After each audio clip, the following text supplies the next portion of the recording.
கிறிஸ்துவுக்குள் அன்பானவர்களே, 1 தீமோத்தேயு 3ஆம் அதிகாரம் 16ஆம் வசனம்.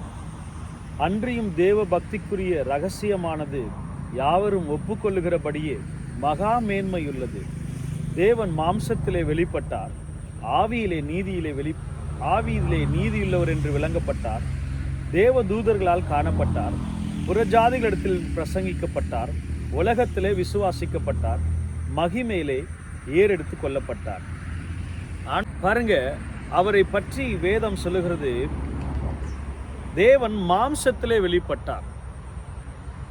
இன்னைக்கு பாருங்க, ஆண்டவராகிய இயேசு கிறிஸ்து அவ்வளோ பெரிய ஒரு தெய்வமாக இருந்தாலும் ஆண்டவர் ஏன் நம்மை தேடி வந்தார் என்றால், உங்களையும் என்னையும் மீட்பதற்காக, நம்மை ரட்சிப்பதற்காக, நம்மை பரலோகம் அழைத்து செல்வதற்காக என்பதை நாம் அறிந்திருக்கிறோம்.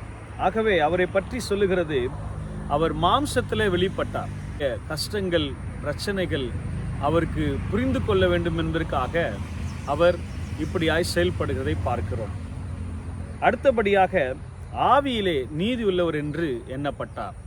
அவருடைய வாய் நீதியை பேசிற்று, அவருடைய பேச்சுக்கள் நீதியுள்ளவராய் இருந்தது, அவருடைய சத்தியம் நீதியுள்ளவராய் இருந்தது, அவருடைய காரியங்கள் கண்களாக இருந்தாலும் இருதயமாக இருந்தாலும் செயல்கள் எல்லாவற்றிலும் அவர் நீதியை கடைபிடிக்கிறவராக, நீதியுள்ள தேவனாக இந்த உலகத்தில் வாழ்ந்து சென்றிருக்கிறதை நாம் பார்க்கிறோம்.